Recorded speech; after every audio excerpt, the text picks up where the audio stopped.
fly. The other brother can't deny when a girl walks in with an itty bitty waist and around. Okay, get serious. We're talking. We are talking metaphysics, metaphysical anatomy. One of my favorite books. What's that about? This is about, really, your body is speaking to you, and are you listening? Did you just read what it said? It's really identifying psychosomatic, patterns related to medical conditions. And we see so many medical conditions show up in clinic and clients that we work with. And this book is a gem to be able to help. So I think where I want to go with this is we talked about how the body holds a score, right? We've talked about that. We've talked about the downward causation model, and essentially, like, how does this pertain to you, right? I think that's what it comes down to. Yeah. So if you're in the space of having chronic symptomology, we have to have this belief system that everything is energy to a capacity. Yeah. That's kind of a weird statement. We are energetic beings, and we are physical beings, and energetic aspects of things in terms of like the emotions that we carry, okay, can show up in the physical body. Yeah. Right? So there's kind of two sides of the coin. People either live in the physical world and they're like, I don't really care about energy and physics and emotions. I have back pain, just adjust my back and away we go.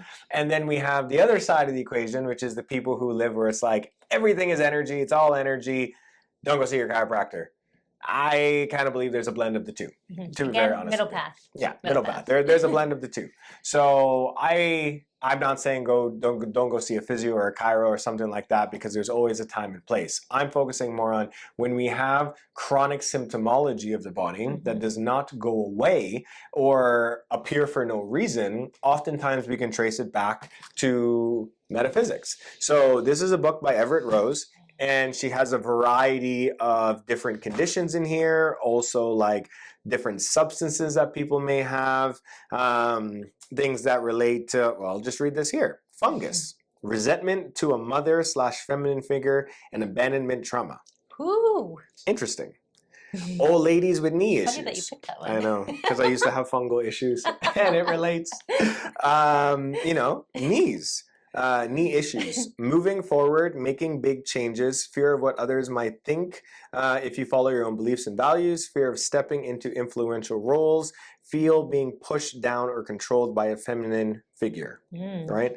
An easy one, liver, resentment, regret, guilt, suppressed anger, loss of identity, lungs, grief, sorrow, lack of joy, suppression, and controlled by those you rely on for love. So, if you're in any sort of the emotional space, you've probably heard of things like this. Yeah. I just read a good one.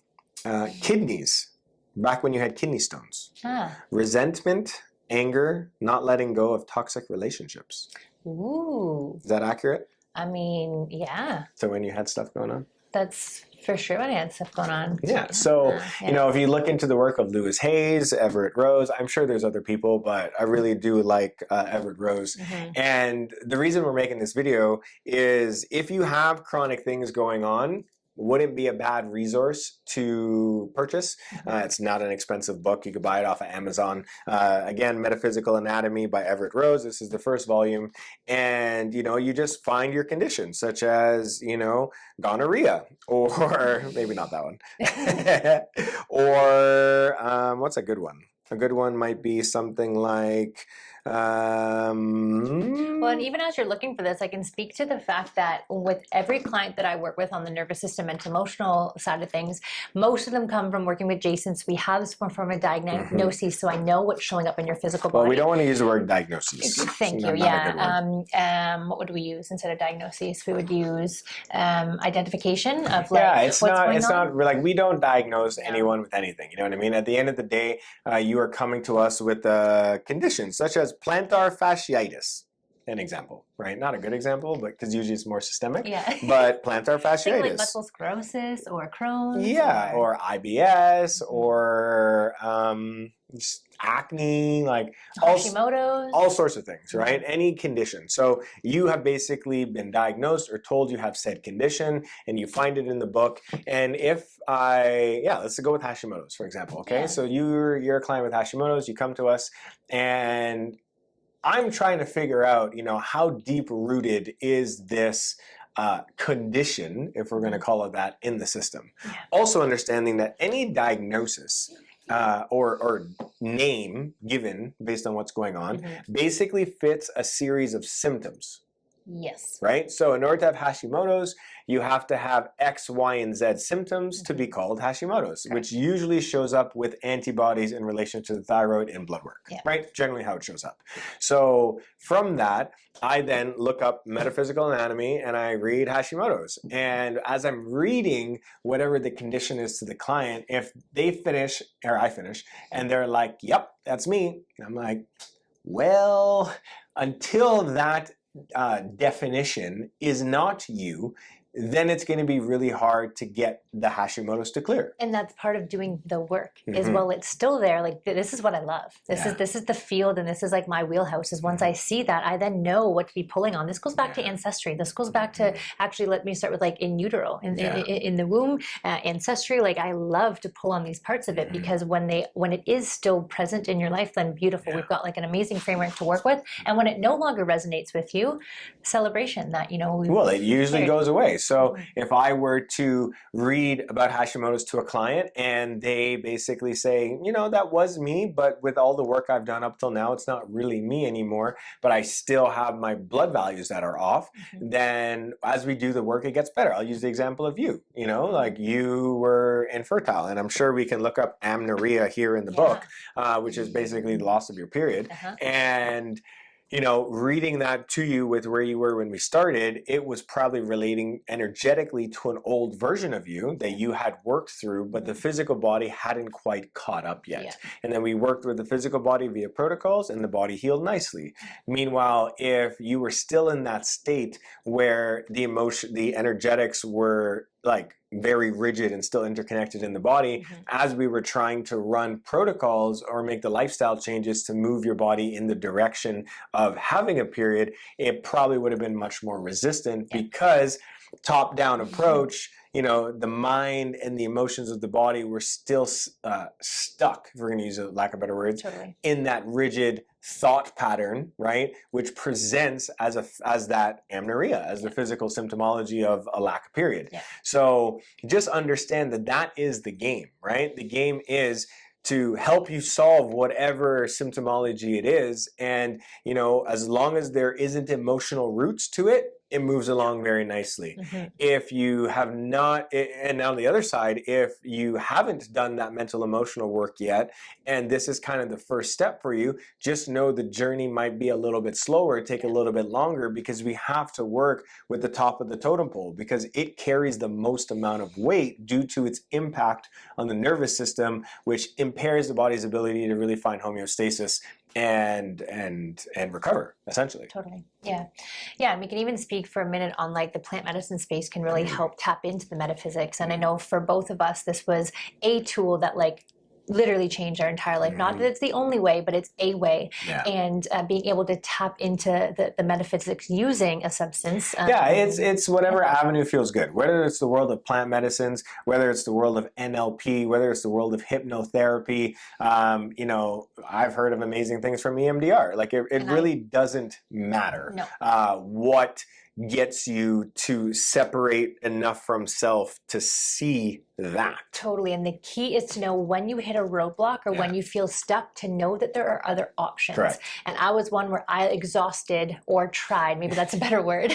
I tried many different ways and I just kept hitting roadblock after roadblock after roadblock, meaning I was plateauing. I got so far. I'm so grateful for the tools that I experienced and I just knew that there was more. And so that's kind of the key here when we speak about metaphysics, is that there's and I mean, even the Western world is we we can use the words catching on in the sense of a lot of research into the world of psilocybin, MDMA, ketamine. You know, we're seeing the research. This isn't like, you know, gray area in the corner anymore. I mean, it's still gray area, but it's not in the corner anymore because it's being welcomed in the sense of what it can do to support, you know, major depressive disorder and, you know, things like PTSD and certain trauma states, right? You know, in the United States right now, ketamine clinics are showing up more and more. Here in Canada, if you have the appropriate diagnosis, you can actually get into the appropriate medical diagnosis. You can actually get into ketamine treatments.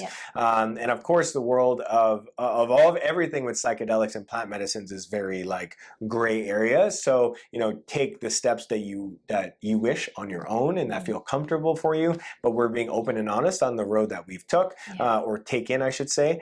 And specifically for the world of, you know, whether it's LSD or the world of psilocybin or the world of MDMA or the world of ketamine, what they really do is just like change the goggles. They change the glasses. Okay, change the glasses. So, you know, when you were in your state and I was in my state, we viewed the world a certain way due to the things that have happened to us, and it put us in this state of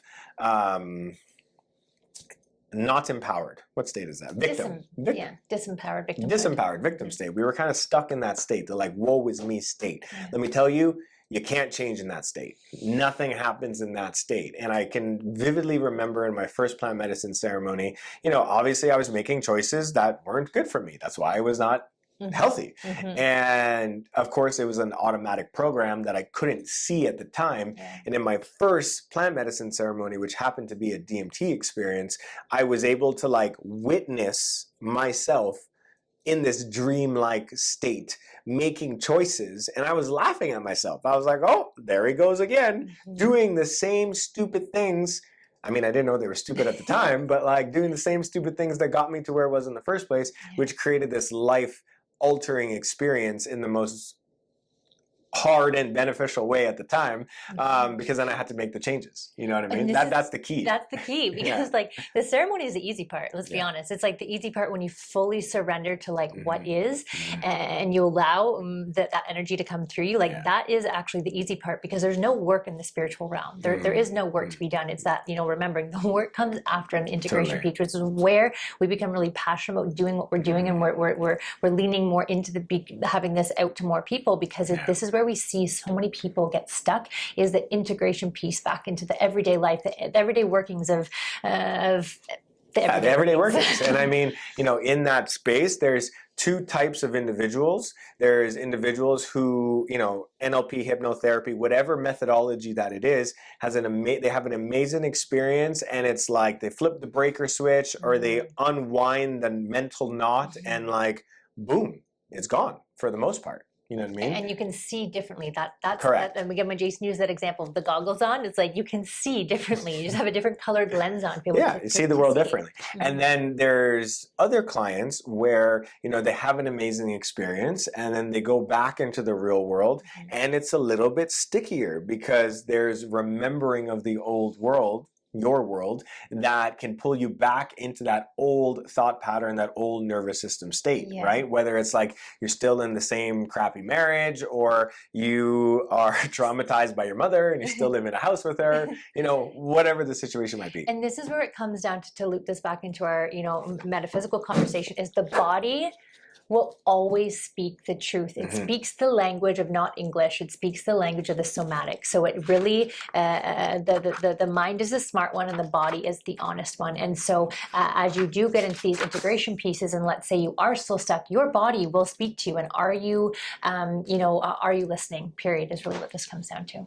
Yeah, so I wanted to find amenorrhea in here, but I don't think that, period. Penis problems. Ooh, penis problems. How do they define penis problems?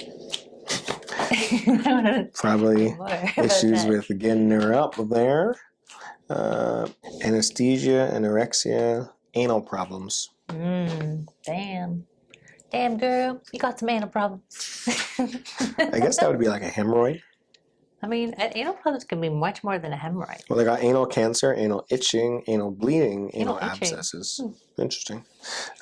And we're back.